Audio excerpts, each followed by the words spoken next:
Hello friends, welcome to Navkar digital institute. I am CA Vatsal Shah.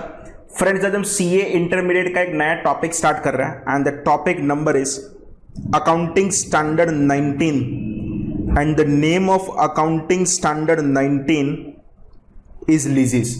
Clear? अच्छा, सबसे पहले ये लोग जो लोग मेरा लेक्चर फर्स्ट टाइम सुन रहे हैं उनको मैं बोल दूं, मैं यहाँ पे जो भी चीज मैं यहाँ पे आपको ब्लैक इंक से लिख रहा हूं वो जस्ट आपको एक्सप्लेन कर रहा हूं, आपको लिखने की जरूरत नहीं है। रेड इंक से मैं यहाँ पे जो भी लिखूं वो सब कुछ आपको नोट डाउन करते रहना पड़ेगा। सर, ये पर्टिकुलर लीज की जरूरत क्यों थी? नंबर ऑफ एंटिटीज अपनी जो असेट है ना वो डायरेक्टली मार्केट में से परचेस नहीं करते हैं। वो लोग क्या करते हैं, वो असेट को एक इंस्टॉलमेंट पर लेते हैं या इंस्टॉलमेंट पर लेना नहीं चाहते। अगर उस असेट का कोई टेम्पररी पीरियड के लिए यूजेज है तो वो असेट को उन लोगों ने लेना स्टार्ट किया रेंट पर। एंड अगर उसको हमने रेंट पर लेना स्टार्ट किया तो कहने से उसके लिए कोई प्रॉपर अकाउंटिंग का बेस कुछ होना चाहिए और इसलिए अकाउंटिंग स्टैंडर्ड 19 इंट्रोड्यूस किया गया। सबसे पहले तो मुझे आपको इसका मीनिंग समझा देना पड़े कि what is the meaning of the lease. तो फ्रेंड्स, मैं आपको सिंपल समझाऊं कि मीनिंग ऑफ द लीज मतलब लीज का मतलब क्या है। तो सिंपल फ्रेंड्स, लीज का मतलब इतना ही है, अगर कोई भी ओनर ऑफ असेट किसी को राइट टू यूज ट्रांसफर कर रहा है, एंड जो राइट टू यूज ट्रांसफर कर रहा है ना वो it may be possible against consideration हो और वो अगेंस्ट सीरीज ऑफ कंसिडरेशन हो, तो हम उसको क्या बोल देंगे? लीज बोल देंगे। रिपीट बोल रहा हूं, क्या होगा? अगर कोई भी ओनर ऑफ द असेट क्या ट्रांसफर कर रहा है तो राइट टू यूज ट्रांसफर कर रहा है against consideration or the series of a consideration, then that contract is a lease contract. Are you understanding me? सबसे पहले तो पता होना चाहिए कि यहां पे कौन ट्रांसफर कर सकता है। तो owner of the asset he transfer कर सकता है। जो लीगल ओनर है इस पर्टिकुलर असेट का वो ही ट्रांसफर कर सकता है। क्या ट्रांसफर कर सकता है? तो असेट का राइट टू यूज। फ्रेंड्स, इतना दिमाग खोल के रखना, जब मैं बोल रहा हूं असेट का राइट टू यूज ट्रांसफर करना है तो आपका दिमाग चलना चाहिए कि आपकी जो असेट है ना वो कैसी होनी चाहिए। आपकी असेट रेडी टू यूज होना चाहिए। अगर असेट रेडी टू यूज नहीं है तो मैं असेट का राइट टू यूज ट्रांसफर नहीं कर सकता। अगेंस्ट कंसिडरेशन और a series of a consideration. Consideration जब मैं वर्ड बोल रहा हूं it is nothing but one stroke payment, एक ही बार में पेमेंट। पर series of a consideration, series of a consideration मतलब व्हाट? मुझे एक साथ पेमेंट नहीं करना है, मुझे क्या करना है? 6 मंथ्स पर पेमेंट करूंगा, ईयरली पेमेंट करूंगा, क्वार्टरली पेमेंट करूंगा, मंथली पेमेंट करूंगा, 15 डेज पर पेमेंट करूं, वीकली पेमेंट करूं, डेली पेमेंट करूं। एंड अगर ऐसा कुछ है तो उसको हम फ्रेंड्स क्या बोल देंगे? सीरीज ऑफ अ कंसिडरेशन, ऐसा वर्ड यूज करेंगे। रिपीट कर रहा हूं, कोई भी ओनर ऑफ द असेट किसी को राइट टू यूज ट्रांसफर कर रहा है अगेंस्ट कंसिडरेशन और the series of a consideration, हम उसको क्या बोल देंगे? तो क्या लीज बोल देंगे। लीज में मेन दो पार्टी आती है फ्रेंड्स, एक आता है लेसर एंड दूसरा आता है लेसी। ये दो पार्टी किसको बोलते हैं? जो बंदा असेट को ट्रांसफर करे, सिंपल हम उसको बोलते हैं ट्रांसफरर। वो ट्रांसफरर यहां पे कुछ नहीं है, लेसर है। जो बंदा असेट को रिसीव कर रहा है, वो जो बंदा असेट को रिसीव कर रहा है वो पर्सन का नाम हो जाएगा ट्रांसफरी, एंड ट्रांसफरी को हम क्या बोलेंगे? तो क्या लेसी बोलेंगे। रिपीट कर रहा हूं, जो बंदा असेट को ट्रांसफर करे वो हमारे लिए क्या होगा? लेसर होगा। जो बंदा असेट को रिसीव करे वो हमारे लिए क्या होगा? तो क्या लेसी होगा। क्लियर? तीन चीज समझ लो। सबसे पहले what is the meaning of the lease. अगर कोई भी ओनर ऑफ द असेट किसी को राइट टू यूज ट्रांसफर करे अगेंस्ट कंसिडरेशन और the series of a consideration, then that contract is a lease contract. जो बंदा असेट को ट्रांसफर कर रहा है उसका नाम है लेसर, जो बंदा असेट को रिसीव कर रहा है उसका नाम है lessee. There are two types of lease, one is a finance lease and second is the operating lease. Simple, वो फाइनेंस एंड ऑपरेटिंग का बाइफर्केशन करूं उसके पहले आपको यह भी पता होना चाहिए कि अकाउंटिंग स्टैंडर्ड 19 कहां पे एप्लीकेबल नहीं है। मतलब I am talking about the non applicability. Clear? कहां पे एप्लीकेबल नहीं है वो समझो। अकाउंटिंग स्टैंडर्ड 19 टोटल 4 जगह पे एप्लीकेबल नहीं है। कौन सी 4 जगह पे? अगर आपके पास कोई भी एक्सप्लोरेशन का राइट है, किसका एक्सप्लोरेशन? तो क्या मिनरल रिसोर्सेज का। तो फ्रेंड्स, वहां पे आपको AS 19 अप्लाई करने की जरूरत नहीं है।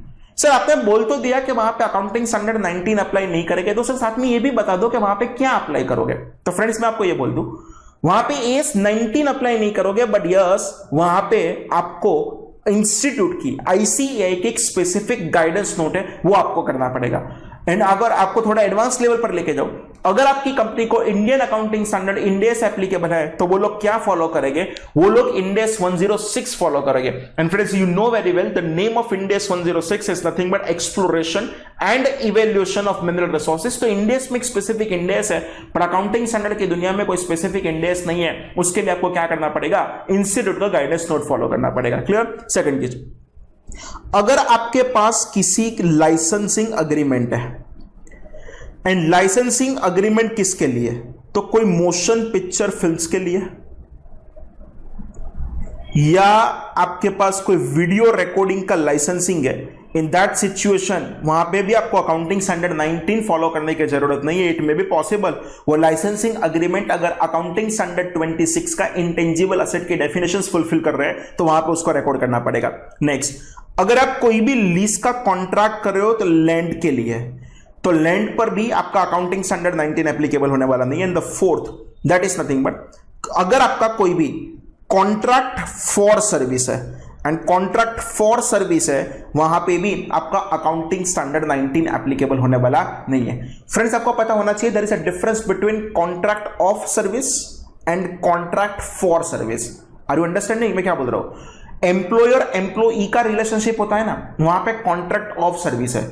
नो डाउट आपको पर्टिकुलर टाइम पर सर्विस मिलता रहेगा, आपको पेमेंट करते रहना है। पर जहां पे एम्प्लॉयर एम्प्लॉई का रिलेशनशिप नहीं है, लाइक फॉर नौकार की बात करूं, नौकार की जितनी भी फैकल्टीज नौकार को जो सर्विस दे रहे हैं ना, तो उन लोगों का नौकार के साथ जो अग्रीमेंट है ना, वो कौन सा अग्रीमेंट है, कॉन्ट्रैक्ट फॉर सर्विस है। अगर कॉन्ट्रैक्ट फॉर सर्विस है तो वहां पे भी आपको अकाउंटिंग स्टैंडर्ड 19 अप्लाई करने की जरूरत नहीं है। फ्रेंड्स इतना समझ लेना, ये 4 जगह पे आप एएस 19 अप्लाई नहीं करोगे। कौन सी 4 जगह, पहला मैं बोल दूं, exploration of mineral resources, licensing agreement है, अगर आपने कोई भी लैंड को यूज करने के लिए अगर आपने कोई भी लीज का कॉन्ट्रैक्ट किया है, एंड अगर कोई भी कॉन्ट्रैक्ट फॉर सर्विस है तो वहां पे आप इसको रिकॉर्ड नहीं करोगे। अब समझ लेना, मैं आपको सिखा रहा हूं that is nothing but types of lease. As per accounting standard 19 there are 2 types of lease. One is a finance lease and second is the operating lease. ऐसा नाम आपने ऑलरेडी आपके एसएफएम, जो आपका एफएम करके जो सब्जेक्ट है, वहां पे आपको जो लीज का चैप्टर आता है वहां पे सीखा है आपने। Sir what is the difference between the finance lease and the operating lease, समझो। जहां पे असेट के रिस्क एंड रिवॉर्ड ट्रांसफर होते हैं हम उसको बोलेंगे फाइनेंस लीज, पर जहां पे असेट के risk and reward is not transferred उसको हम क्या बोल देंगे, तो उसको हम बोल देंगे ऑपरेटिंग लीज। सर ये दोनों आपको अलग अलग करने में मजा क्या आती है? फ्रेंड्स ये दोनों अलग करने का पर्पस वो है कि दोनों का अकाउंटिंग अलग है। लाइक समझो, मैंने ऐसा बोला कि फाइनेंस लीज में आपका रिस्क एंड रिवॉर्ड ट्रांसफर होता है। जिस मोमेंट पे मैं आपको बोल रहा हूं कि फाइनेंस लीज में आपका रिस्क एंड रिवॉर्ड ट्रांसफर होता है, उसका मतलब आपको ये दिमाग चलना चाहिए कि फाइनेंस लीज में रिस्क एंड रिवॉर्ड ट्रांसफर हो जाएगा। कहां से कहां, लेसर के पास से लेसी के पास। एंड अगर वो रिस्क एंड रिवॉर्ड ट्रांसफर हो गया तो फ्रेंड्स मैं आपको कुछ अलग बोल रहा हूं, ये किसकी बैलेंस शीट में वो असेट को रिकॉर्ड करना पड़ेगा। तो friends in the case of finance lease आप ये असेट लेसी की बुक में रिकॉर्ड करोगे। पर ऑपरेटिंग लीज में कोई भी असेट के रिस्क एंड रिवॉर्ड ट्रांसफर नहीं होते। एंड ऑपरेटिंग लीज में अगर कोई भी असेट के रिस्क एंड रिवॉर्ड ट्रांसफर नहीं होते तो किसकी बैलेंस शीट में फ्रेंड्स ये असेट को रिकॉर्ड करोगे, तो ये असेट है ना लेसर की ही बुक में रिकॉर्ड होते रहेगा, उसको लेसी की बुक में ट्रांसफर करने की जरूरत नहीं है। आर यू अंडरस्टैंडिंग में मैं क्या बोल रहा हूं? रिपीट कर रहा हूं, सिंपल बोल दो, लीज के 2 type, one is the finance and second is the operating. Finance में रिस्क एंड रिवॉर्ड ट्रांसफर होता है, पर ऑपरेटिंग में रिस्क एंड रिवॉर्ड ट्रांसफर नहीं होता। एंड फाइनेंस में अगर रिस्क एंड रिवॉर्ड ट्रांसफर होगा, इसीलिए ये असेट किसकी बुक में रिकॉर्ड होगा, लेसी की बुक में। पर ऑपरेटिंग में रिस्क एंड रिवॉर्ड ट्रांसफर नहीं होगा, मतलब ये किसकी बुक में होगा, लेसर। दिमाग चले, इस पर्टिकुलर फाइनेंस लीज में मैंने कंसेप्ट यूज किया, and that concept is nothing but substance over form. Is it exactly आपका हायर परचेस जैसा हुआ? फ्रेंड्स दिमाग चले तो हायर परचेस में होता क्या है, पहले दिन आप असेट परचेस कर देते हो, पहले दिन से आप आपकी बुक में एक असेट को रिकॉर्ड भी कर देते हो, सामने लायबिलिटी भी रिकॉर्ड करते हो। पर कहने से क्यों आपने असेट को रिकॉर्ड किया? अपने दिल को पूछो, आप उसके लीगल ओनर तो कब बनने वाले हो? तो कहने से फ्रेंड्स, जब आप लास्ट इंस्टॉलमेंट का पेमेंट करोगे तभी आप लीगल ओनर बनोगे। एंड अगर तभी आप लीगल ओनर बनोगे तो कहने से तो भी आपने पहले दिन से असेट को रिकॉर्ड किया। रीजन, आपने रियलिटी चेक किया। भले मैं लीगल ओनर नहीं हूं, पर if I am checking the reality, तो पहले दिन से इस असेट को मैं ही यूज कर रहा हूं। एंड अगर पहले दिन से इस असेट को मैं ही यूज कर रहा हूं तो एज पर रियलिटी तो मुझे क्या कर देना चाहिए? इस असेट को रिकॉर्ड कर देना चाहिए। मतलब सिंपल केस है, फाइनेंस लिस्ट में असेट जो रिकॉर्ड होगा वो लेसी की बुक में होगा, पर ऑपरेटिंग लिस्ट में जो ये असेट रिकॉर्ड होगा वो किसकी बुक में होगा? तो क्या लेसर की बुक में होगा। ये बात आपको प्रॉपर तरीके से जान लेना चाहिए। पर यस, हम ऑलवेज कुछ एक्स्ट्रा पढ़ते हैं एंड हम ऑलवेज कुछ लॉजिक की बात करते हैं। तो फ्रेंड्स, मुझे आपको 2 मिनट के लिए थोड़े एडवांस लेवल पर लेके जाना है एंड मैं आपको लेके जा रहा हूं इंड AS 116 में। जैसा अकाउंटिंग स्टैंडर्ड 19 है हमारे पास लीज वाला, ऐसा ही इंड AS में एक अकाउंटिंग स्टैंडर्ड है इंड AS 116, जिसका भी नाम क्या है? लीज है। क्लियर? अब मैं आपको एक प्रॉपर कंसेप्ट बना के इसकी बात करूं तो आपको मजा आएगा। देखना है, यहां पर एक ABC लिमिटेड करके कंपनी है। ABC लिमिटेड कंपनी करती क्या है?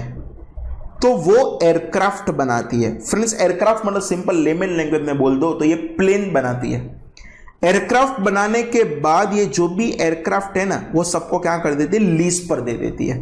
एंड अगर कहने से ABC लिमिटेड अगर सबको ये एयरक्राफ्ट लीज पर दे दे तो मुझे बोलने दो ABC लिमिटेड हमारे केस में क्या होने वाला है? तो हमारे केस में ABC लिमिटेड एक लेसर होने वाला है। ये लिखना नहीं है, ये जस्ट मैं आपको समझा रहा हूं। आर यू अंडरस्टैंडिंग मैं क्या बोल रहा हूं? अब मैं आपको आज की प्रैक्टिकल लाइफ की 2 कंपनी की बातें करें।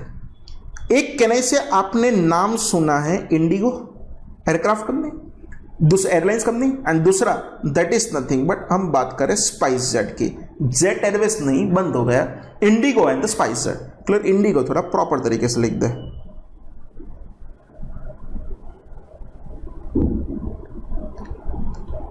क्लियर? अब होगा क्या? दोनों company same seating capacity, same engine, सारे कैरेक्टरिस्टिक सेम, जस्ट प्लेन के ऊपर जो बैनर होगा ना वो अपनी खुद की कंपनी का होगा। दोनों कंपनी ABC लिमिटेड के पास से ये जो एयरक्राफ्ट है ना वो लीज पर लेते हैं। For your knowledge, number of airlines company वो खुद के एयरक्राफ्ट कभी भी परचेस नहीं करते। They are preferring to take the aircraft on the lease only. And अगर कहने से आपका ये IndiGo and the SpiceJet अगर ABC लिमिटेड के पास से ये एयरक्राफ्ट अगर लीज पर ले तो सिंपल मैं बोलूं वो लोग लेसर हुए कि वो लोग लेसी हुए? तो फ्रेंड्स, वो लोग क्या होने वाला है? तो क्या लेसी हो गए। प्रॉब्लम क्या है? इंडिगो लिमिटेड ने जो एयरक्राफ्ट लिया वो ऑपरेटिंग लीज पर लिया। वो कौन सी लीज पर लिया? ऑपरेटिंग लीज पर। एंड स्पाइस जेट ने जो भी एयरक्राफ्ट लिया वो आपने कौन सी लीज पर लिया? फाइनेंस लीज पर। मान लो आपको इंड AS 116 जैसा कुछ पता नहीं है, मैंने अभी तक आपको जितना है पढ़ाया उतना ही आपको पता है। तो अगर दोनों कंपनी का फ्रेंड्स अगर मैं बैलेंस शीट ड्रॉ करूं तब की बैलेंस शीट कुछ मजा वाली होने वाली है। क्लियर? दोनों कंपनी के बैलेंस शीट में मुझे 2 चीज लिखना है। एक होगा वो एयरक्राफ्ट होगा, दूसरा जो होगा वो कोई दूसरी अदर असेट्स होगा।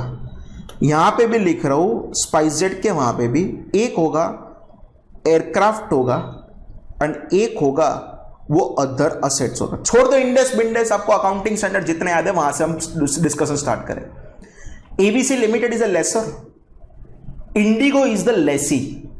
ABC लिमिटेड एंड इंडिगो की बात करें तो कहने से उन लोगों ने जो असेट को लिया है वो असेट कहने से फ्रेंड्स ऑपरेटिंग लीज पर लिया है। एंड अगर कहने से इंडिगो लिमिटेड अगर वो असेट को ऑपरेटिंग लीज पर ले तो ये असेट तो फ्रेंड्स आपको पता है लेसर की ही बुक में रिकॉर्ड होगा, वो असेट लेसी की बुक में रिकॉर्ड होने वाला नहीं है। एंड अगर लेसी की बुक में रिकॉर्ड नहीं होगा तो मैं ऐसा बोलूं इंडिगो की बैलेंस शीट में कुछ भी एयरक्राफ्ट होने वाला नहीं है। Are you getting me? वो क्या करेगा? एवरी ईयरली के एवरी मंथली उन लोगों का जो भी अग्रीमेंट है उसके हिसाब से उन लोगों को टाइम टू टाइम रेंट का पेमेंट करते रहेगा। बाकी स्टोरी सिंपल है। पर when I am talking about the SpiceJet, ABC limited and SpiceJet के बीच में जो भी कॉन्ट्रैक्ट हुआ था फ्रेंड्स, कहने से वो कॉन्ट्रैक्ट जो था वो फाइनेंस लीज का कॉन्ट्रैक्ट था।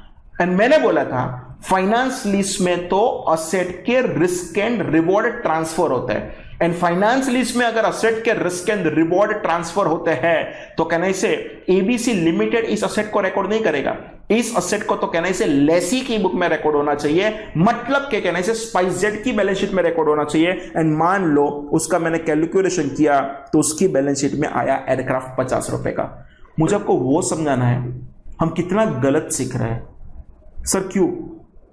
दोनों कंपनी ने, IndiGo and SpiceJet, ABC limited के पास से एयरक्राफ्ट लिया। अग्रेड।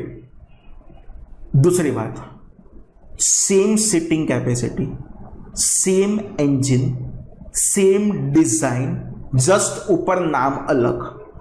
कहने से एक अकाउंटिंग स्टैंडर्ड AS 19 जो 2 पार्ट करवाता है, ऑपरेटिंग एंड फाइनेंस, इसकी वजह से एक कंपनी की बैलेंस शीट में असेट रिकॉर्ड होता है पर दूसरे कंपनी की बैलेंस शीट में असेट रिकॉर्ड नहीं होता। ठीक है, अभी छोड़ो, अब उसकी इंपैक्ट क्या है वो समझो। मान लो दोनों के पास दूसरी असेट कुछ पड़ा है 10 रुपए। कैन आई से if I am talking about the Indigo, total asset of Indigo is only 10, but if I am talking about the SpiceJet, total asset is nothing but 60। दोनों कंपनी ने टर्नओवर करंट ईयर में किया 600 का, इन्होंने भी friends turnover किया कितने रुपए का किया? 600 का। मैं छोटा था इंटरमीडिएट में, तब मुझे एक रेशियो एनालिसिस करके चैप्टर आता था, एंड वो रेशियो एनालिसिस वाले चैप्टर में हमको वहां पे ऐसा सिखाते थे asset turnover ratio. And asset turnover ratio की बात करूं तो उसकी फॉर्मूला मुझे याद है, वहां तक कुछ ऐसा था, सेल्स अपॉन असेट। इसका सेल था 600, इसका असेट था 10। कहने से फ्रेंड्स इंडिगो का असेट टर्नओवर रेशियो का आंसर आएगा 60। When I am talking about the SpiceJet, तो स्पाइसजेट में क्या होगा, इसका टर्नओवर है 600, इसका असेट है 60, तो फ्रेंड्स कहने से इसका आपका असेट टर्नओवर रेशियो का आंसर आएगा 10 रुपीज। ये तो एक फिगर, हमने एक न्यूमेरिकल एक आंसर सेट किया, पर ये बोलना क्या चाहता है, ये असेट टर्नओवर रेशियो क्या आपको सजेस्ट कर रहा है? ये 60 का मतलब क्या हुआ, मैं 1 रुपए की असेट को यूज करके मैं 60 रुपीज का टर्नओवर में अर्न कर रहा हूं। 10 रुपए का मतलब क्या हुआ, स्पाइसजेट 1 रुपए की असेट को यूज करके 10 रुपए का टर्नओवर जनरेट करते हैं। सिंपल लेमैन को भी पूछो ना तो भी वो आपको वही आंसर देगा कि असेट टर्नओवर रेशियो जितना ज्यादा है ना वो आपके लिए अच्छा है। कहने से अगर मैं इसकी बात करूं, इंडिगो का परफॉर्मेंस कंपेयर टू स्पाइसजेट अच्छा दिख रहा है। क्यों अच्छा दिख रहा है? बिकॉज उसका असेट टर्नओवर रेशियो ज्यादा है। Are you understanding me? पर कहने से है ये ज्यादा दिखने के पीछे का रीजन एक गलत वाला अकाउंटिंग स्टैंडर्ड है। दोनों कंपनी ने सेम कंपनी के पास से असेट लीज पर लिया है, दोनों कंपनी की एयरक्राफ्ट की सीटिंग कैपेसिटी, इंजन, डिजाइन सब कुछ सेम है, पर कहने से एक के वहां पे वो बाइफरकेट हो रहा है ऑपरेटिंग, दूसरे के वहां पे बाइफरकेट हो रहा है finance. Due to change in the accounting दोनों का आंसर कुछ अलग आ रहा है, और वो अलग आ रहा था, और इसीलिए इंड AS 116 कुछ नया लेके आया। एंड वो क्या नया लेके आया वो समझना। इंड AS 116 बोल रहा है, लेसी की बुक है ना, किसकी बुक? लेसी की बुक। वहां पे आपको finance lease and operating lease का कोई बाइफरकेशन ही नहीं करना है। हां, लेसर की बुक में आप बाइफरकेशन कर सकते हो, मुझे प्रॉब्लम नहीं है। मतलब कोई भी असेट आप फाइनेंस लीज पर लो कि कोई भी असेट आप ऑपरेटिंग लीज पर लो, वो असेट लेसी की बुक में तो रिकॉर्ड होगा ही होगा। ये कहां पे लिखा है? अकाउंटिंग स्टैंडर्ड के इंड AS, तो इंड AS रिपीट करो, कोई भी असेट फाइनेंस लीज पर लो कि कोई भी असेट ऑपरेटिंग लीज पर लो, वो असेट लेसी की बुक में तो रिकॉर्ड होगा ही होगा। मतलब मैं क्या बोल रहा हूं, whether it is a IndiGo और a SpiceJet, whether it is a finance lease और ऑपरेटिंग लीज, दोनों अपनी बुक में एयरक्राफ्ट 50 का रिकॉर्ड करेंगे। एंड अगर एयरक्राफ्ट 50 का रिकॉर्ड करेंगे तो फ्रेंड्स इसका असेट 60 हो जाएगा। असेट 60 हो गया तो कहना इसे फ्रेंड्स इसका असेट टर्नओवर रेशियो भी कितना हो जाएगा, 10 हो जाएगा। आप चेक करो तो दोनों का परफॉर्मेंस मुझे इक्वल दिख रहा है, हाँ के ना। पर जो स्मार्ट स्टूडेंट है जिन्होंने ये मेरा लेक्चर अभी तक ध्यान से सुना, उनको एक डाउट है, सर आपने ऐसा बोला लेसी के वहां पे कोई बाइफर्केशन नहीं, पर लेसर के वहां पे बाइफर्केशन कर सकते हो। तो it may be possible lessor ने जब बाइफर्केशन किया ना वो फाइनेंस लीज आया, सॉरी लेसर ने जब किया तब ऑपरेटिंग लीज आया। अच्छा, लेसी के वहां पे तो कुछ करना ही नहीं है। सिंपल मैं बोलूं, this is the case of the IndiGo. Lessor ABC ने किया तब ऑपरेटिंग आया, लेसी तो कुछ करना ही नहीं वाला है। एंड सर आपने ऐसा बताया था कि ऑपरेटिंग लीज में तो असेट लेसर ही रिकॉर्ड करेगा, मतलब एबीसी लिमिटेड ही रिकॉर्ड करेगा। तो सर ये एयरक्राफ्ट ने एबीसी लिमिटेड ने भी रिकॉर्ड किया एंड इंडिगो ने भी रिकॉर्ड किया, तो सर आपने एक ही चीज का डबल अकाउंटिंग किया, हाँ के ना? ना फ्रेंड्स, मैंने डबल अकाउंटिंग नहीं किया। मैं समझाओ इंड एस 116 क्या बोल रहा है। इंड एस 116 ऐसा बोल रहा है कि इंडिगो है ना, अरे सॉरी एबीसी लिमिटेड है ना, वो अपने वहां पे एयरक्राफ्ट को रिकॉर्ड करेगा।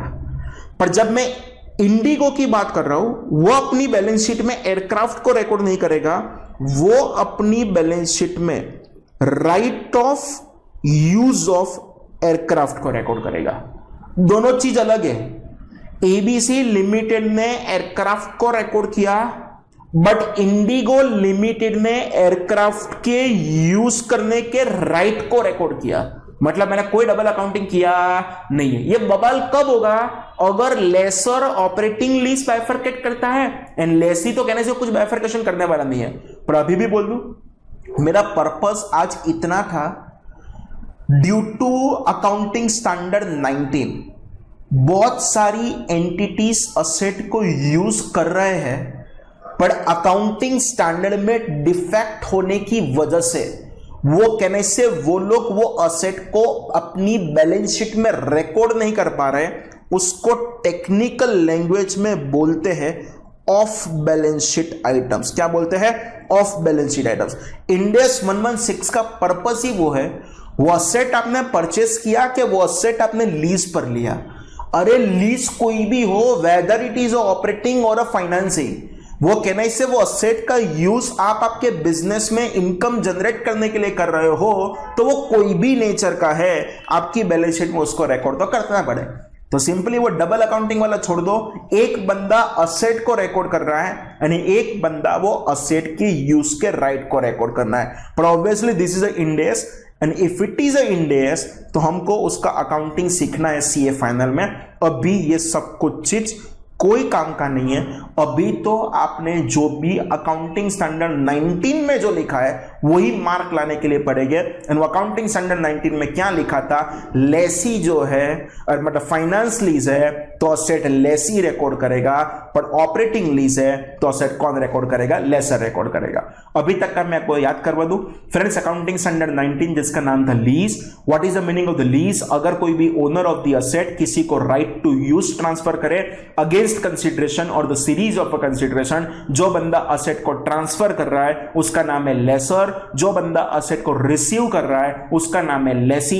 There are two types of lease, one is a finance lease and second is the operating lease. Finance lease में रिस्क एंड रिवॉर्ड ट्रांसफर होता है, मतलब असेट जो रिकॉर्ड करेगा वो लेसी रिकॉर्ड करेगा।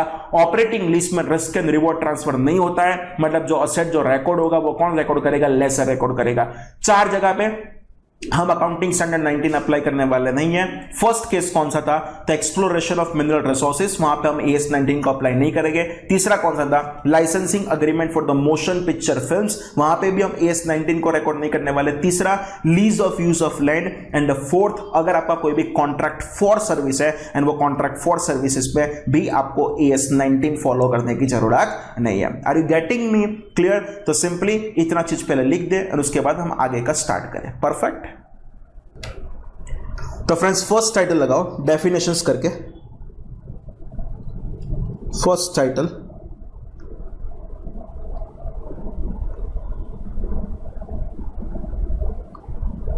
वो 3 डेफिनेशन लिखवा दूं मैं आपको, एक लीज का, लेसर का एंड लेसी का। Clear?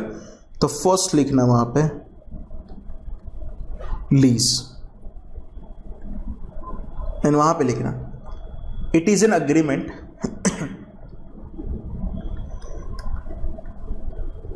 It is an agreement where one party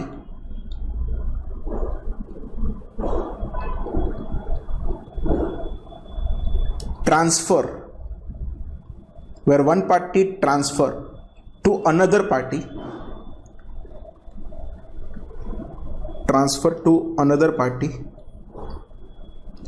right to use of an asset, right to use of an asset with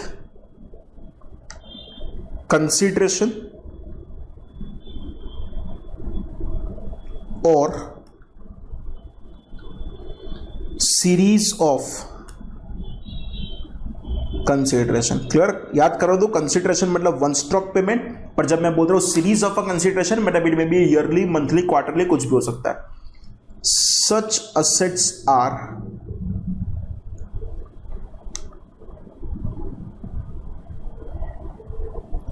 ready to use। Clear? वो असेट कैसी होनी चाहिए? तो वो असेट रेडी टू यूज होना चाहिए। Next title लगाना lease के बाद, that is nothing but lessor, and lessor में लिखना अ पर्सन और an entity, a person or an entity who transfers right to use of an asset। Clear? हम समझने के लिए, जो लोग कंफ्यूज होते हैं उनके लिए मैं बोल दूं, आप उसको ट्रांसफरर बोल सकते हैं, लिख नहीं सकते, लिखना है तो आपको लेसर ही लिखना है। क्लियर? नेक्स्ट लेसर के बाद अगर हम लिखे that is nothing but lessee, a person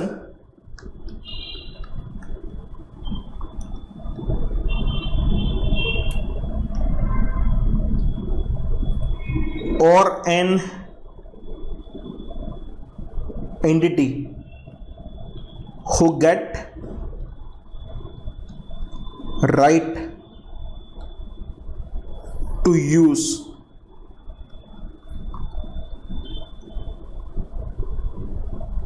of an asset. Perfect. अच्छा, अब हम लिखते हैं that is nothing but non applicability, वहां पे लिखना टाइटल लगा दो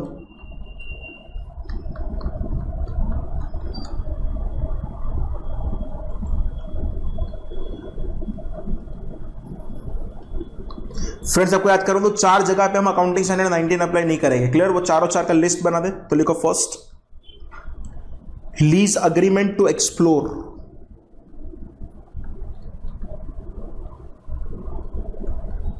lease agreement to explore for or use of natural resources,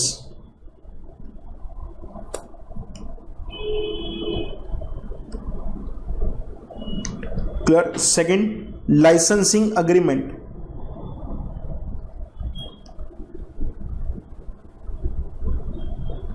for motion picture films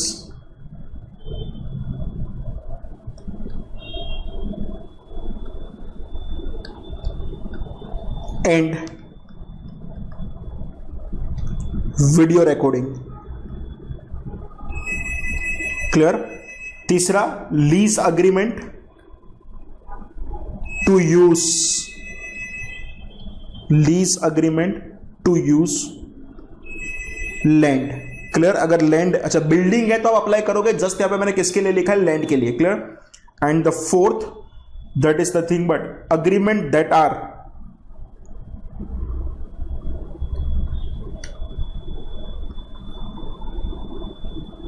contract for services,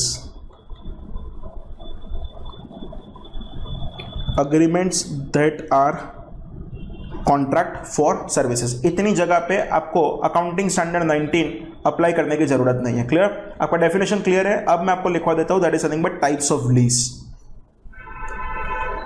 title लगाओ,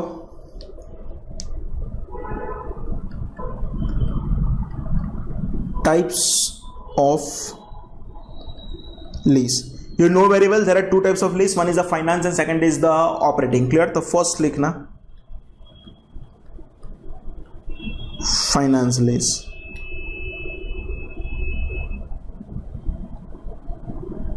वहां पे लिखना finance lease is a lease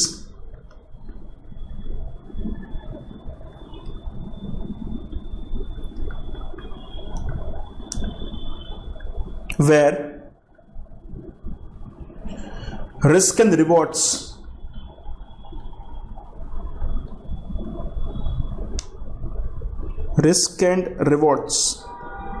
incidental to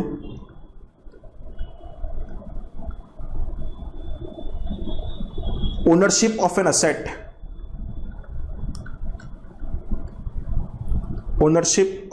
asset are transferred to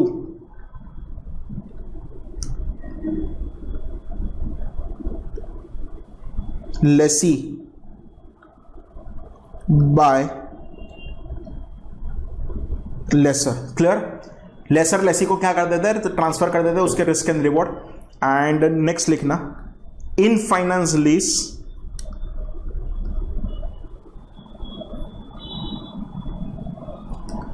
asset is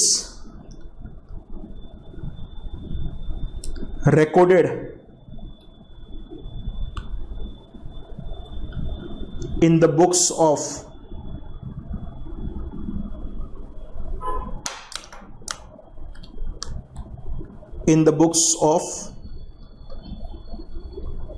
lessee.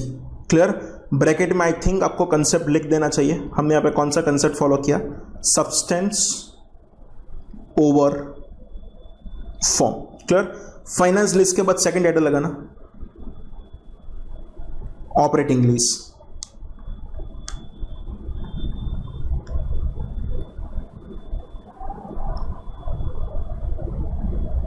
Clear?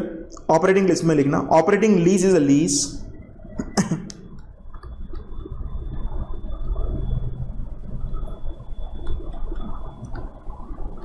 sorry,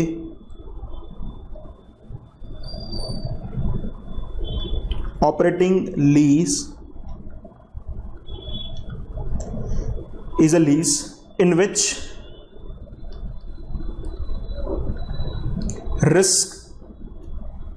substantially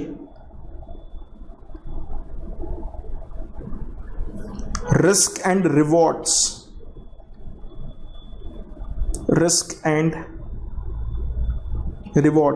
incidental to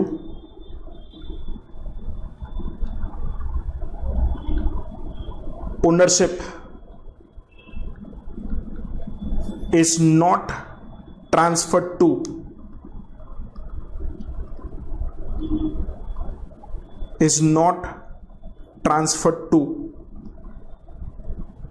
lessee. Clear? Lessee को कुछ transfer होने वाला नहीं है। और याद करो तो मुझे ऑपरेटिंग लिस्ट में अगर रिस्क एंड रिवॉर्ड ट्रांसफर ही नहीं होता है तो एसेट रिकॉर्ड कौन करते रहेगा, लेसर ही रिकॉर्ड करते रहेगा। Clear?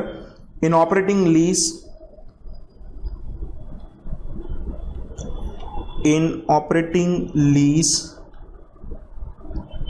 asset is recognized in the books of lessor only clear, lessee का कुछ यहां पे होने वाला नहीं है। परफेक्ट, चलो एक बार मुझे अभी तक याद करवा दो फ्रेंड्स। एस 19 नाम था lease and what is the meaning of the lease? अगर कोई भी ओनर ऑफ द असेट किसी को राइट टू यूज ट्रांसफर करे अगेंस्ट कंसिडरेशन और सीरीज ऑफ अ कंसिडरेशन, जो बंदा असेट को ट्रांसफर कर रहा है उसका नाम था लेसर, जो बंदा असेट को रिसीव कर रहा है उसका नाम था lessee. There are two types of lease, one is the finance lease and the second is the operating lease. Finance lease में रिस्क एंड रिवॉर्ड ट्रांसफर होता है, पर ऑपरेटिंग लीज में रिस्क एंड रिवॉर्ड ट्रांसफर नहीं होता है। Finance lease में asset जो रिकॉर्ड करेगा वो लेसी रिकॉर्ड करेगा, एंड ऑपरेटिंग लीज में जो असेट रिकॉर्ड करेगा वो कौन करेगा? लेसर करेगा। चार जगह पे एएस 19 अप्लाई नहीं करोगे। कौन सी चार जगह? Exploration of mineral resources, licensing agreement for the motion picture films and the video recording, lease agreement for the use of the land, and अगर आपका कोई भी अग्रीमेंट हुआ है जो एक्चुअली कॉन्ट्रैक्ट फॉर सर्विस है तो वहां पे आपको एएस 19 अप्लाई नहीं करना है। अब फ्रेंड्स यहां तक का डिस्कशन के बाद आपका दिमाग इतना खुलना चाहिए, कोई भी क्वेश्चन जब भी आता है तो सबसे पहले तो आपको यह पता चलना चाहिए कि लीज कौन सा लीज है, फाइनेंस लीज और ऑपरेटिंग लीज, उसके अकॉर्डिंगली आपको अकाउंटिंग करना पड़ेगा। इन प्रैक्टिकल लाइफ कहीं पे भी लिखा नहीं होगा कि ये फाइनेंस है कि ऑपरेटिंग, वो आपको पता चलना चाहिए कि फाइनेंस है कि ऑपरेटिंग, एंड उसके हिसाब से आप आपकी बुक्स में उसका अकाउंटिंग करोगे। क्लियर? तो अब हम वो स्टेप चालू करते हैं कि कौन से सर्कमस्टेंसेस में वो फाइनेंस लीज है एंड कौन से सर्कमस्टेंसेस में वो ऑपरेटिंग लीज है। This is the main important part for academic purpose also, because कोई भी क्वेश्चन सॉल्व करना है तो आपको ये पता होना चाहिए कि यहां पे कौन सा लीज है, फाइनेंस का, ऑपरेटिंग, उसके अकॉर्डिंगली आपको अकाउंटिंग करना पड़ेगा। Clear friends? सब समझ लेना, अकाउंटिंग स्टैंडर्ड 19 बोल रहा है, लिखना नहीं है आपको, जस्ट समझना है। ये 5 सिचुएशन में तो वो आपका जो लीज है ना वो फाइनेंस लीज ही होगा। आपको समझना है एकदम डिटेल में कौन सी 5 सिचुएशन में, पहले एक एक करके लिखो। पहली condition, eight the end of the lease term अगर ओनरशिप है ना वो आप ट्रांसफर करने वाले हो तो सिंपल वो कौन सा लीज हो जाएगा? आपका फाइनेंस लीज। एक एग्जांपल दो, मुझे मान लो एक पर्टिकुलर ऑफिस लेना है, एंड ऑफिस लेना है, मेरे पास आज रुपए नहीं है, तो मैंने एक ओनर को मिला, फ्लैट के ओनर को मिला, एक ऑफिस के ओनर को मिला, एंड मैंने बोला कि पर्टिकुलर मुझे चाहिए ऑफिस। उन्होंने बोला आज लेना है, मैंने बोला आज तो रुपए नहीं है, आज लेना है तो 80 लाख रुपए। मैंने बोला एक काम कर, तू मुझे 5 साल तक का टाइम दे, मैं 5 साल में तेरा पेमेंट कर दूंगा, एंड 5 साल के बाद तू मुझे उसकी ओनरशिप ट्रांसफर कर देना। तो नो डाउट मैंने आपको जो असेट जो लिया वो लीज पर लिया, पर कहने से eight the end of the lease term वो कहने से मुझे क्या कर देगा? उसकी ओनरशिप ट्रांसफर कर देगा। तो कंफर्म ये लीज कौन सा हो जाएगा? Finance lease. कहने से वो जस्ट मुझे एक इंस्टॉलमेंट की फैसिलिटी दे रहा है। ऑब्वियसली मैं अगर उसका आज का आज पेमेंट करूं तो 80 लाख है, पर कहने से जो 5 साल में पेमेंट करूंगा उसमें वो मेरे पास से कुछ एक्स्ट्रा अमाउंट भी लेने वाला है in the nature of interest, जो आप इंटरेस्ट के नाम से बोलते हो, जो आपने हायर परचेस में कैलकुलेशन किया था। क्लियर? तो अगर ओनरशिप ट्रांसफर होने वाला है at the end of the lease term, then that lease is a finance lease. Second, lessee के पास ऑप्शन है, कौन सा ऑप्शन? असेट को परचेस करने का, आइदर विथ कंसिडरेशन और without consideration, then it is considered as a finance lease. मैं आपको प्रॉपर समझाऊं। लेसर बोल रहे तो आप ये 5 साल तक ऑफिस यूज करो, 5 साल के बाद अगर आप इस ऑफिस को परचेस करना है तो कर लेना, मैं आपको जो भी उस दिन का मार्केट फेयर वैल्यू होगा ना उसके बहुत लोअर अमाउंट पर मैं आपको ये दे दूंगा। और इट मे बी पॉसिबल 5 साल के बाद मैं सोचूंगा ऑटोमेटिकली उसको ओनरशिप आपके नाम पे ट्रांसफर हो जाए। तो वो बंदा पागल नहीं है, वो बंदा मेरे पास से 5 साल में वो ऑफिस की फेयर वैल्यू जितना कलेक्ट कर ही लेगा, तो ही वो मुझे ऐसा ऑप्शन दे रहा है, बाकी वो मुझे ऐसा ऑप्शन देने वाला नहीं था। पहली कंडीशन में क्या था?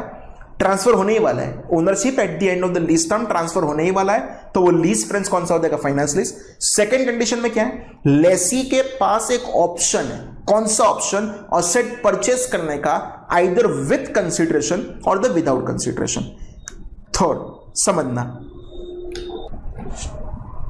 थर्ड फ्रेंड्स कंडीशन क्या है? तो आपका जो लीज टर्म है ना, that lease term covers substantial portion of economic life of the asset, substantial portion of economic life of the asset। ये थोड़ा वर्ड भारी है, मैं समझाऊं। there is a difference between the economic life and asset का useful life। एक example दो, क्या बोल रहा हूं? नॉर्मली कोई एक मशीन ऐसा होता है जो नॉर्मली 15 साल तक आप यूज कर सकते हो, आराम से यूज कर सकते हो, कोई प्रॉब्लम नहीं। हाँ 10 साल के बाद उसका थोड़ा परफॉर्मेंस डाउन हो जाएगा माइनर, पर आप 15 साल उसको यूज कर सकते हो।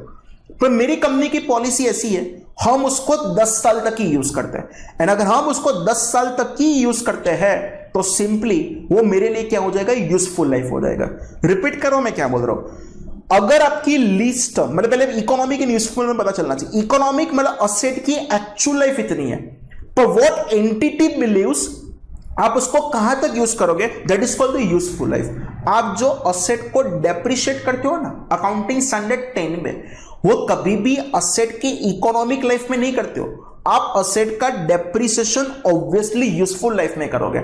एक एग्जांपल दो, 1.5 लाख रुपए का एक मशीन है, नॉर्मली सब लोग 15 साल तक यूज करते हैं, पर मेरी कंपनी को क्वालिटी के साथ कोई परफेक्ट चाहिए, क्वालिटी जरा सा भी कंप्रोमाइज नहीं चाहिए। तो हमने डिसाइड किया कि हम 10 साल के बाद ये मशीन को रिप्लेस कर देंगे।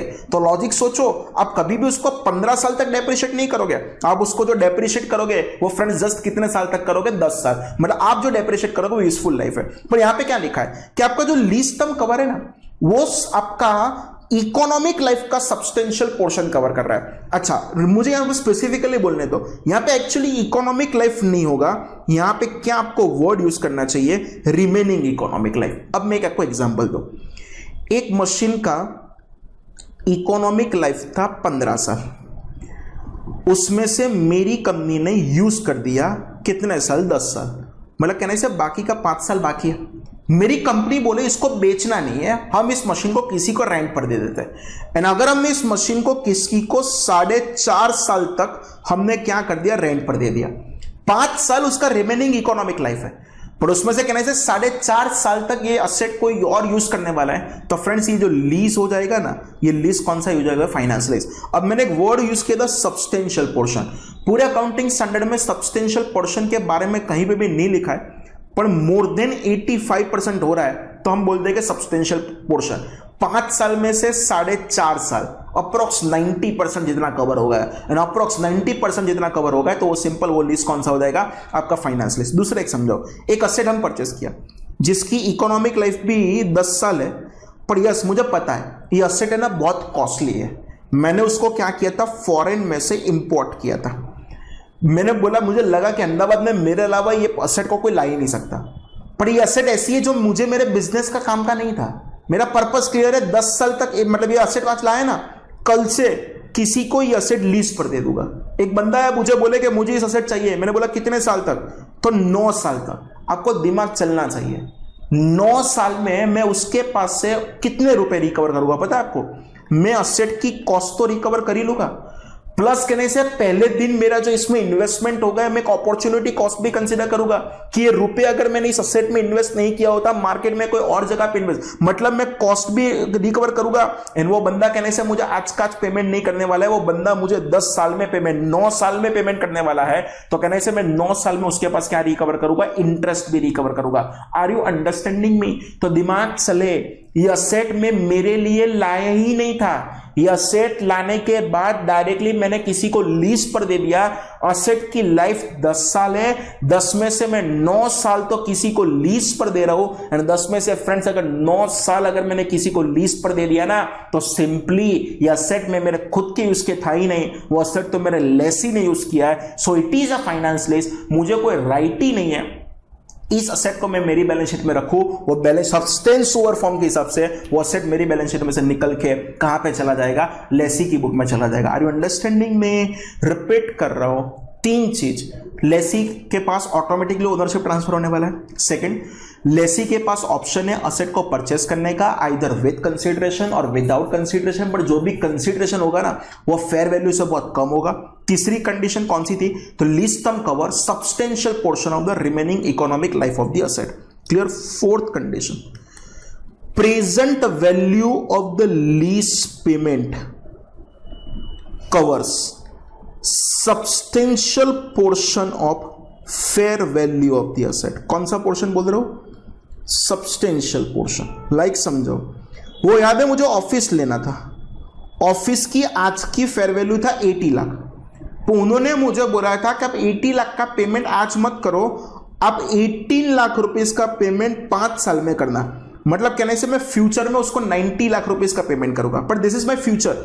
उसका क्या निकलना है, तो उसका मुझे प्रेजेंट वैल्यू निकालना है। फ्रेंड्स 90 लाख रुपीस की प्रेजेंट वैल्यू निकाला है, मान लो मैंने डिस्काउंटिंग करने के बाद आंसर आया कुछ 78 लाख। कहने से असेट की फेयर वैल्यू 80 था, present value of the lease payment का आंसर आया कितना रुपीस 78 लाख। कहने से मेरा प्रेजेंट वैल्यू ऑफ जो लीज पेमेंट है ना, वो मेरा फेयर वैल्यू का सब्सटेंशियल पोर्शन कवर कर रहा है। एंड अगर फेयर वैल्यू का सब्सटेंशियल पोर्शन कवर कर रहा है तो फ्रेंड्स ये लीज आपका कौन सा हो जाएगा, फाइनेंस लीज हो जाएगा। 4 कंडीशन मेरे साथ अभी तक बोल दो। फर्स्ट कौन सा था, पहला लेसी मतलब eight the end of the lease term ownership transfer होने वाला है। सेकंड कंडीशन, लेसी के पास ये असेट को परचेस करने का ऑप्शन है, आइदर द विद कंसीडरेशन और the without consideration. And obviously जो कंसीडरेशन होगा वो करंट फेयर वैल्यू से बहुत कुछ कम होगा। तीसरा, आपका जो लीज टर्म कवर है, that is a lease term cover substantial portion of the remaining economic life of the asset. Fourth, आपका present value of the lease payment है, that cover substantial portion of the fair value of the asset. And पांचवा, asset है ना कोई specific nature वाला है, without major modification आप किसी को सेल नहीं कर सकते।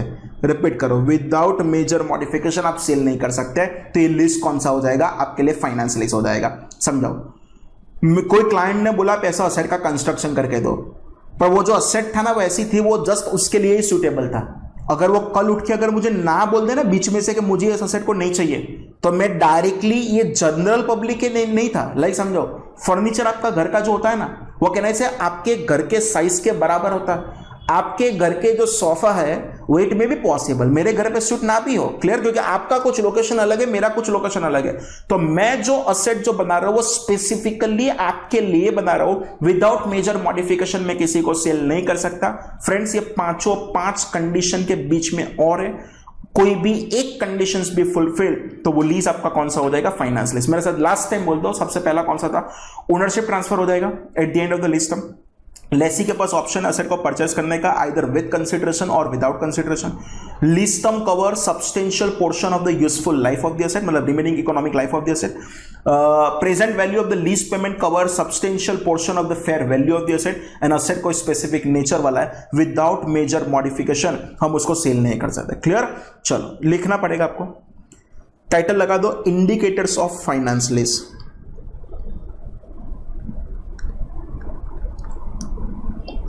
इंडिकेटर्स ऑफ फाइनेंस लीज आज का लास्ट टॉपिक है। Indicators of finance lease, clear. चलो उसमें फर्स्ट लिखना। अच्छा डाउट है, हर एक के बीच में और के एंड और कोई भी एक कंडीशंस भी फुलफिल तो भी फाइनेंस लीज, क्लियर। एंड दुनिया में 5 ही कंडीशन नहीं है, अकाउंटिंग स्टैंडर्ड 19 ने बोला ये 5 में, तो आपको सोचना नहीं है, मैं ही बता देता हूं ये 5 में तो कौन सी लीज है, फाइनेंस ही है। क्लियर, फर्स्ट लिखना, lessee will get ownership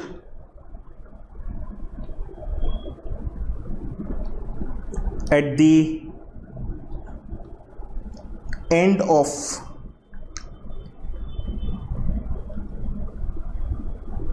lease term, तो लीज हो जाएगा आपका finance lease. Second condition, lessee has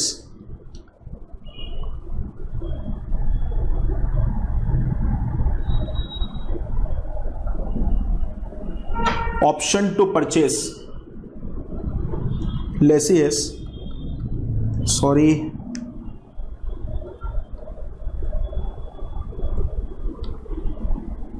Lesi has option to purchase the asset at a price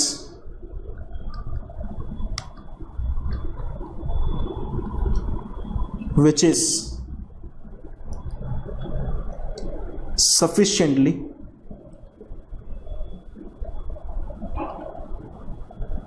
lower than fair value. Clear. तीसरे में useful life याद रखने का एंड फोर्थ में क्या याद रखने का, लीज पेमेंट याद रखने का। क्लियर। थर्ड लिखना, lease term cover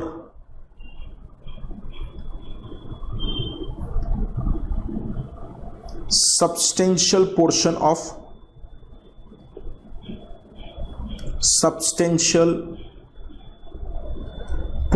of remaining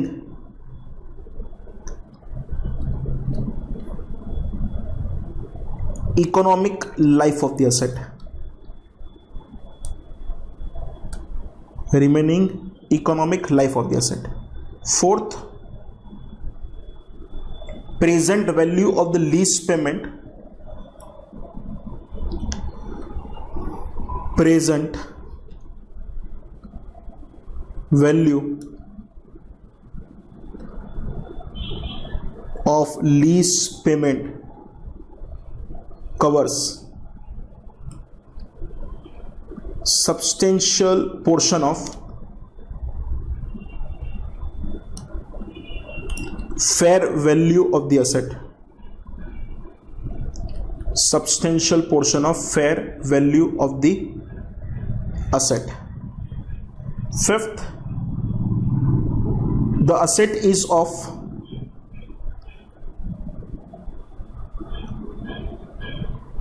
specialized nature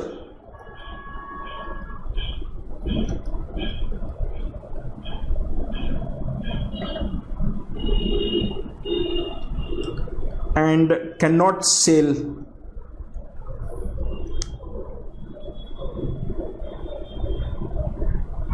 without major modification. Clear friends, पांचों पांच के बीच में आपको लिखना है तो लिख दो और है. हर एक कंडीशंस फुलफिल नहीं होना चाहिए, कोई भी एक कंडीशन भी फुलफिल तो वो लिस्ट कौन सा हो जाएगा, finance list. Clear. Next lecture में फ्रेंड्स मैं आपको सिखाऊंगा, पर अभी से मैं आपको बोल दूं अकाउंटिंग टोटल 5 लोगों का देखना है. कैसे 5? तो पहले हम स्टार्ट करेंगे फाइनेंस लिस्ट से. क्लियर. दूसरा चार्ज स्टार्ट करेगा ऑपरेटिंग लिस्ट. फाइनेंस लिस्ट में 2, ऑपरेटिंग में 2. Finance lease in the books of lessee सीखेंगे. उसके बाद finance lease in the books of lessor, operating lease in the books of lessee and operating lease in the books of lessor. Clear. 1 2 3 4. आप तो 5 बोल रहे थे, 5वां है ना. 5वां हमको सीखना पड़ेगा, that is nothing but sale and lease back agreement. And ये 5 चीज का अकाउंटिंग सीख ले, मतलब अकाउंटिंग स्टैंडर्ड 19 खत्म हो गया. Sir sale and lease back agreement मतलब व्हाट? अभी अभी किया आपने. अकाउंटिंग स्टैंडर्ड 19 में मैंने समझाया था, याद करो, लास्ट क्वेश्चन करवाया था. कोई एक बंदा दूसरे बंदे को गुड्स को सेल करे एंड उसी के पास से रीपरचेस कर रहा है. हम एस 19 में क्या करेंगे पता है? कोई बंदा असेट को सेल करे एंड वही असेट को क्या करेगा, लीज पर वापस लेगा. तो वो लीज कौन सा हो जाए, तो उसको क्या बोलेंगे, sale and lease back. Clear. आज लेक्चर खत्म करें उसके पहले मैं जस्ट एक छोटा सा क्वेश्चन करवा दूं आपको. फ्रेंड्स आपके पास नौकार का मटेरियल होना चाहिए एंड चेक करो नौकार के मटेरियल में हम स्टार्ट करते हैं, that is nothing but question number 9 से स्टार्ट करते हैं. Clear. नौकार material question number 9.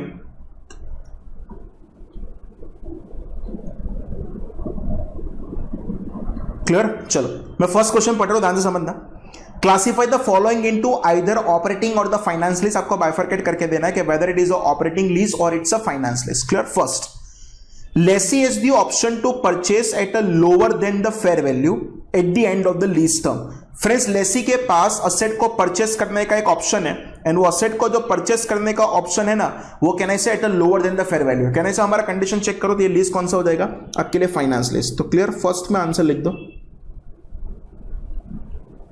Sorry,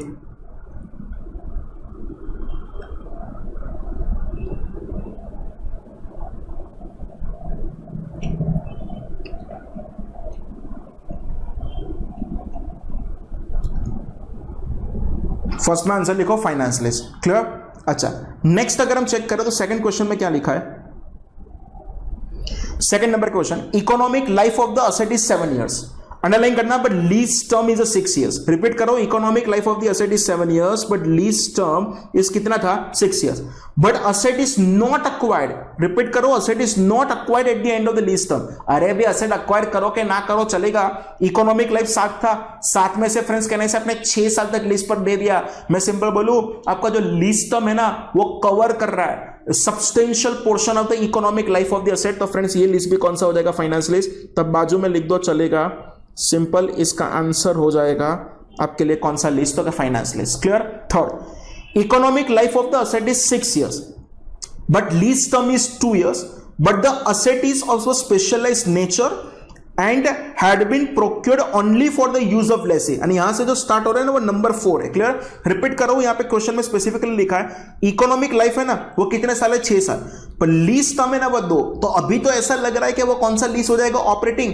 but कहने से अगर यहां पे चेक करो asset is of a special nature, ये लाइन आपको अंडरलाइन कर देना चाहिए। कौन सा नेचर वाली है, स्पेशल नेचर। एंड अगर कोई भी स्पेशल नेचर वाली है तो थर्ड का आंसर आपके लिए कौन सा हो जाएगा, थर्ड का आंसर आपके लिए हो जाएगा फाइनेंस लीज।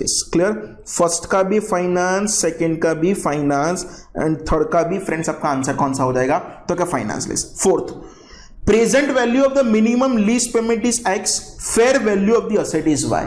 अब ये साला अजम्पशन वाला है। इफ आई अज्यूम के present value of the lease payment is 2 crore, fair value is 20 crore, तो मेरा present value of the lease payment is not covering substantial portion of the fair value, तो simply तो वो कौन सा हो जाएगा, ऑपरेटिंग।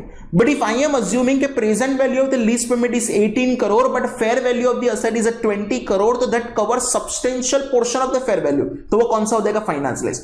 आपके इंस्टीट्यूट बोल रहे हैं जब हम x is equal to Y की बात कर रहे हैं, मतलब वो अप्रोक्स इक्वल है, अप्रोक्स इक्वल है, मतलब वो सब्सटेंशियल पोर्शन कवर कर रहा है। एंड अगर फ्रेंड्स वो अगर सब्सटेंशियल पोर्शन कवर कर रहा है तो ये लीज भी आपके लिए कौन सा लीज हो जाएगा, फाइनेंस लीज। क्लियर। सिंपली बोल दो चारों चार में आंसर सेम है, फर्स्ट में भी फाइनेंस, सेकंड भी फाइनेंस, थर्ड में भी फाइनेंस एंड फोर्थ में भी फाइनेंस। चारों चार सिचुएशन में वो कौन सा लीज होने वाला है फ्रेंड्स, वो फाइनेंस लीज होने वाला है। क्लियर। आज का लेक्चर एंड करें, पर उसके पहले मैं आपको एक बार रिवाइज करवा दूं फ्रेंड्स। AS 19 नाम था lease and what is the meaning of the lease. अगर कोई भी ओनर ऑफ द असेट किसी को राइट टू यूज ट्रांसफर करे अगेंस्ट कंसिडरेशन और the series of a consideration, जो बंदा असेट को ट्रांसफर कर रहा है उसका नाम है लेसर, जो बंदा असेट को रिसीव कर रहा है उसका नाम है लेसी।